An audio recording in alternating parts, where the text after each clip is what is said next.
Hello दोस्तों, स्वागत है आपके अपने यूट्यूब चैनल रैंक वन पर। आशा करते हैं आप सब लोग अच्छे होंगे और अपनी प्रिपरेशन में अच्छे से लगे होंगे। जैसे कि आपको पता है, रेलवे ग्रुप डी ने अपनी आंसर की आउट कर दी है और आपने आई होप आपने सबने अपनी आंसर की चेक कर ली होगी और अपने अंक भी मिला लिए होंगे। अब आपका बस इसी चीज़ को लेकर इंतजार रहेगा कि इसकी कट ऑफ क्या रह सकती है।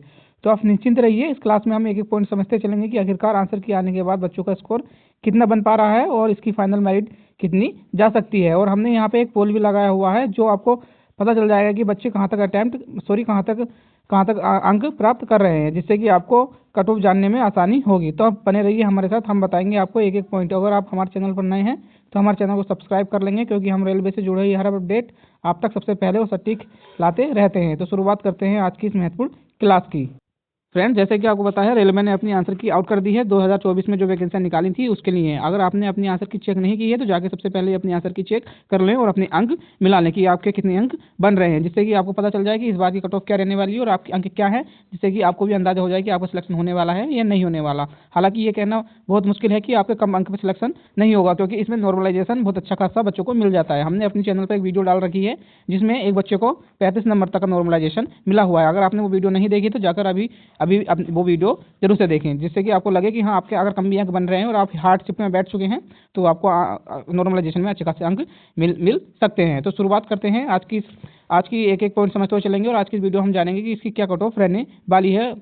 तो शुरुआत करते हैं। सबसे पहले हम आपको बताएंगे कि जो स्टूडेंट आंसर की रिलीज होने के बाद उनका स्टूडेंट का स्कोर क्या बन पा रहा है और सेफ स्कोर क्या रहेगा नॉर्मलाइजेशन के बाद, और फाइनल कट ऑफ के बारे में तो हम इसमें बताएंगे। तो सबसे पहले आपको बता दें कि जो बच्चे का एवरेज बन पा रहा है आंसर की आने के बाद, ये 50 से 55 के बीच में जो बच्चे बता रहे हैं अपने स्कोर बन रहा है वो केवल 90% के आसपास ही बन रहा है। ये एवरेज स्कोर की बात कर रहा हूँ, ना कि इतने बन पा रहे हैं। और जो 55 से 60 बच्चों के भी अंक जो बन रहे हैं वो केवल 10% स्टूडेंट का ही बन रहा है। क्योंकि फ्रेंड्स, आपको पता है 20 नंबर के करंट अफेयर ने सबकी हालत बेकार कर दी थी। आपको लगता है कि ये अंक कम है, लेकिन जब पेपर में बैठते हैं तो वहाँ का प्रेशर स्टूडेंट को ही पता रहता है। इसलिए एवरेज जो बन पा रहा है वो 50 से 55 बन पा रहा है। और जो टीचर लोग बता रहे हैं कि हमारे स्टूडेंट के 50 में से 50 आए हैं, तो फ्रेंड ऐसा कुछ नहीं होता है।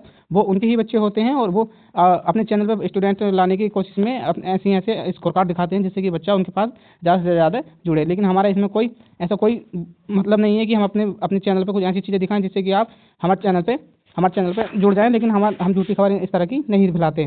हम बस जो रियल डाटा है उसके बदौलत ही आपको क्लास है और वही सटीक जानकारी देते हैं।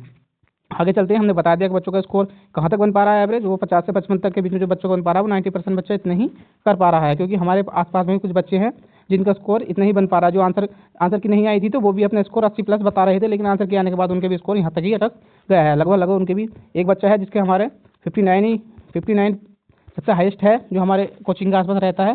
बाकी सबके 50 से 55 के बीच में ही बने हैं। आप देख लेंगे, क्योंकि वो आंसर की आने से पहले बहुत स्कोर बता रहे थे, लेकिन आंसर के आने के बाद वो भी इतने पे सिमट गए हैं। आगे चलते हैं। आई होप आप यहाँ तक आपको समझ में आ गया होगा। आगे सेफ स्कोर आपको नॉर्मलाइजेशन के बाद क्या रह सकता है उसके बारे में हम बता दें। फ्रेंड्स, जैसे आपको पता है, अगर आंसर की आपकी आउट हो चुकी है और आपके 65 नंबर नॉर्मलाइजेशन के बाद बन जाते हैं तो आपका 90% है कि आपका इसमें पीईटी और फाइनल मार्क के साथ नाम आ जाएगा। और आपके 70% बन जाते हैं तो आपका 100% इसमें सिलेक्शन हो जाएगा। क्योंकि इतने अंक लाने पर इस बार का सिलेक्शन होना अनिवार्य है, क्योंकि रेलवे ग्रुप डी ने अपने इस बार सिलेबस चेंज कर दिया था।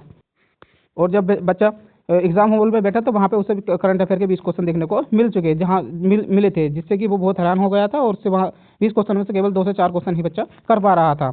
ऐसे ही अगर आपको बता दिया कि आपके आंसर की आने के बाद अगर नॉर्मलाइजेशन मिलने के बाद आपके 65 अंक बन जाते हैं, इनकी आपको अंदाजा है कि आपके 50 बने हैं, तो आपको 5 से 6 नंबर का तो नॉर्मलाइजेशन आसानी से मिल जाता है। तो आपके 55 स्कोर हो गया है तो आपका ये अच्छा स्कोर माना जाएगा। और पीटी के लिए तो आपको बुला ही लिया जाएगा अगर इतने अंक आपके बन रहे हैं तो हमने बता दिया कि आपके अगर 70 के आसपास आपको लगता है कि हमारे नॉर्मलाइजेशन के बाद में बन जाएंगे तो आपका 100% इसमें सिलेक्शन हो जाएगा। और जोन वाइज तो और भी कम जा सकती है। ये हर एक जोन पे वेरी करेगी कि किस जोन में कितने फॉर्म डले हुए हैं और वहाँ पे कितने बच्चों ने पेपर छोड़ा है और वैकेंसी वहाँ पे कितनी थी। तो हर एक चीज़ के लिए हमने अपने चैनल पर क्लास डाल रखी है। अगर आपने नहीं देखी है तो वो भी जाकर अवश्य देख लें। बाकी आगे चलते हैं। 2024 की जो कट ऑफ रहने वाली है फाइनल, वो क्या रहने वाली है इसके बारे में हम आपको बताएंगे। सबसे पहले हम आपको बता दें कि हमने अपने चैनल पर एक पोल लगाया था जिसमें बच्चों से पूछा था कि आपके आंसर के आने के बाद कितनी कट ऑफ जा सकती है। तो बच्चों के पोलिंग में हमें कुछ इस तरह का डाटा सामने आया था कि जो 27% जो बच्चे फेवर में थे तो 55 से 60 के बीच में थे। और जो 58% बच्चे जो थे वो 65 से 70 के बीच में बता रहे थे कि 65 से 70 के बीच में इसकी कट ऑफ जा सकती है। केवल 10% ही बच्चे 75 से 80 के बीच में रहे थे कि 75-80 के बीच में इसकी कट ऑफ रह सकती है। और 4% ये तो आपको पता है कि ये तो बस क्लिक करने वाले बच्चे होते हैं, इन्हें कोई मतलब नहीं होता कि इन्होंने चाहे ग्रुप डी का एग्जाम दिया हो या नहीं दिया हो, ये बस खाली इस क्लिक ही कर देते हैं कि हाँ हमारे इतने 85 से 90 अंक बढ़ रहे हैं और इतने पे ही कट ऑफ जाएगी। तो आप खुद ही अंदाज़ा लगाइए कि इस बार की कट ऑफ क्या रहने वाली है। और यहाँ पे एक इसमें इसमें हमने ये नहीं लगाया कितने का पोलिंग था। हम आपको बता दें ये लगभग 2900 बच्चों का पोलिंग था, जिसमें इतने बच्चों ने अपने अपने फेवर दिया कि 58% जो बच्चा रहा वो 65 से 70 के बीच में ही रहा। इसलिए हमने कट ऑफ जो बनाई है कुछ इसी चीज़ को देखते हुए बनाई है। और आप भी जाकर हमारे पोलिंग पर एक बार जरूर विजिट करें और अपना स्कोर जरूर बताएंगे कितनी कट ऑफ जा सकती है। इसी को अब चलते हैं अपनी फाइनल मेरिट के साथ। आप देख लेंगे कितने बच्चे कितने फेवर में रहे। इसमें जो फाइनल मेरिट रहेगी वो लगभग इसके आसपास ही रहेगी।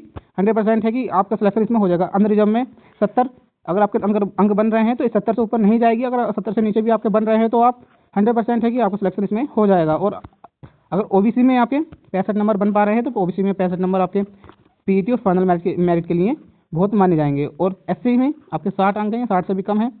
मेरा मानना है कि 58 के आसपास आपके नंबर बन रहे हैं एससी में तो भी आपका सिलेक्शन हो जाएगा। और एसटी में 58 पे आपका सिलेक्शन हो जाएगा। और ईडब्ल्यूएस में 65 में आपका सिलेक्शन होना तय है, क्योंकि इस आंसर के आने के बाद सब बच्चों के बहुत कम अंक बन रहे हैं। वो आपको मैंने बता भी दिया था, जो हमारे आसपास कोचिंग में रहने वाले थे उनके भी इतने अंक नहीं, पहले वो बहुत अंक बता रहे थे, लेकिन जब आंसर की आई तो उनके अंक भी 50 से 55 के बीच में ही समझ गए। जो पढ़ने में बहुत अच्छे खासे बहुत अच्छे स्टूडेंट हैं और हमेशा वो कोचिंग पे अच्छे ही मार्क्स लाते थे, लेकिन उनके भी 50 से 55 के बीच में ही अंक रह गए हैं। तो आप देख लेंगे अगर आपके इस रेंज में नॉर्मलाइजेशन के बाद बन जाते हैं तो आपका सिलेक्शन होना अनिवार्य है। अगर आपको हर रेलवे से जुड़े हर एक अपडेट चाहिए तो हमारे चैनल को सब्सक्राइब कर लेंगे, क्योंकि हम ऐसी ही वीडियो आप तक सबसे पहले और सटीक तरह से लाते रहते हैं। तो मिलते हैं किसी ऐसी वीडियो में, तब तक के लिए धन्यवाद। जय हिंद।